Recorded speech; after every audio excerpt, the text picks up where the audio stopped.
Pembahasan sifat wahdaniyah.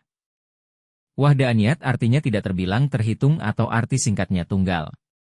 Allah disifati wahdaniyat artinya keberadaannya hanya tunggal. Allah itu tunggal esa pada 3 bagian, zat, sifat dan af'al. Wahdaniyat fi zat. Wahdaniyat fi zat ada 2 makna, yaitu, 1.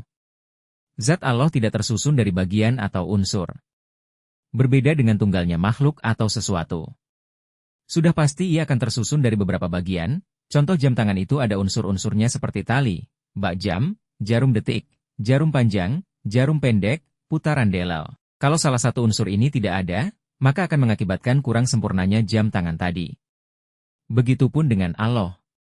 Kalau dia tersusun dari bagian-bagian akan menimbulkan kurang sempurna. Sedang dia itu maha sempurna. Makanya dia harus tunggal. Dengan arti yang pertama ini, hilanglah kamutasil fis zat artinya suatu zat tersusun dari beberapa bagian.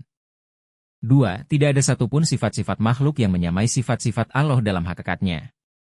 Makhluk tidak mempunyai kudrot seperti kudrotnya Allah. Begitupun sifat-sifat yang lainnya. Yang sama hanya nama saja, tapi hakikatnya tidak akan pernah sama. Dengan arti yang pertama ini, maka hilanglah kamunfasil fi sifat artinya adanya sifat makhluk yang menyamai sifatnya Allah. Af'al, perbuatan. Wahdaniyat fil afal ini artinya hanya Allah yang berbuat, mewujudkan atau meniadakan, dengan kehendaknya pada segala sesuatu yang mungkin. Tidak ada sesuatu pun yang menyekutui kepadanya. Oleh karena itu tidak ada satupun perbuatan bagi makhluk seperti para nabi, malaikat dan lainnya. Adapun celaka atau matinya seseorang ketika menentang seorang wali adalah murni perbuatan Allah yang terjadi saat wali itu marah. Kata, juwahdah maknanya tunggal, tidak ditafsirkan dengan bahwa tidak ada perbuatan bagi selain Allah yang seperti Allah. Karena hal itu akan mengesankan bahwa selain Allah pun bisa berbuat tapi tidak seperti perbuatan Allah. Ini salah besar. Ingat hanya Allah yang dapat membuat menciptakan amal, aktivitas makhluk. Oleh karena itu gerakan tanganmu saat memukul si Zaid adalah dibuat diciptakan Allah. Dengan adanya wahdaniyat fil afal maka hilanglah kamunfasil fil afal artinya adanya perbuatan yang tidak diciptakan oleh Allah. Jadi wahdaniyat itu menafikan meniadakan adanya 5 kam yang mustahil bagi Allah. Kamutasil fi zat adalah zat itu tersusun dari bagian. Kamunfasil fi zat ada zat lain yang menyerupai zat Allah. Kamutasil fi sifat artinya Allah memiliki 2 sifat yang sama nama dan maknanya.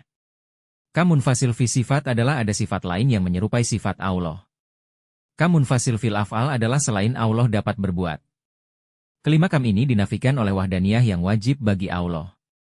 Dalil sifat wahdaniyah adalah adanya alam. Bila ada Tuhan lebih satu selain Allah, pasti alam ini tiada. Sedangkan alam ini ada. Bila ada, pasti Tuhan itu hanya satu yakni Allah saja. Sebagai bukti alam ini tiada bila Tuhan lebih satu, ada kemungkinan kedua-duanya bersepakat atau berselisih.